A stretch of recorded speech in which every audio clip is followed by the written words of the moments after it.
Itokinige county nebo Uasin Gishu ole kokicher borto nebo muren agenge nebo kenyisiek 36 nekochut silanget agenge nemiten Nandet Farm en kokwet nebo Kapchebit Cheptiret Kipchamo Ward Keses County nebo Uasin Gishu. Niton ko tetutiet nekaisuldaen afisaek cheborien nyasutik en county nebo Uasin Gishu ole kosipke ak rubeiwotab kirwokindet nebo kebeberatan Trofena Ruguta komwaat kele chichoton nebo kwan nebo lagok oenga komwetige en betut nebo amut kotomo kochabaita agobutyi silanganoton en komastanyin kama afisayat neo netoreti en tarunisiet ana kamiset nebo mastinwek en serikalitab county nebo Uasin Gishu David Sitati kole kokikochi logoiyot afisaek keborien nyasutik ole kaib kakwautiet nebo kocheng borot nekakinyor en betutab Friday ole agot kounoton kosom biikab emet koker ole imuch koistoge kebeberwek chemuch kebaurenji komiten beek chechang en kasarta nebo ropta neo ole kaib afisaekab police boroton akoi kot nekikonoren borwek nebo sipitalitab Moi Teaching and Referral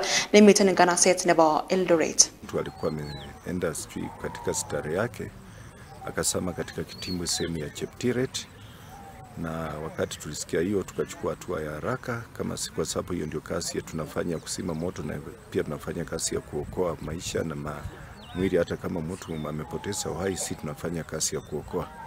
Tukatoka siku ya leo tukaamua kukuja hapa Cheptiret.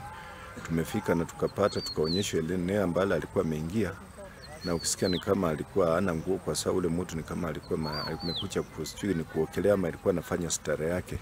Kulingana wakati hapo wanasema kwamba huyu mtu alikuwa amefanya mazoea ya kuja hapa na maumbwa zake na hizo ndege zake katika hiki kitimbwi, na akasama wakati alikuwa ameingia ndani. Ndio mimi naonya watu aswa si eneo hili peke yake, lakini sehemu nyingi katika kaunti yetu ya Uasin Gishu kwamba maji si kitu ya kuchezea. Hata kama unachoka kuokelea kufanya nini, lazima ujiadari sana, aswa wakati watoto wamefunga wako katika likizo.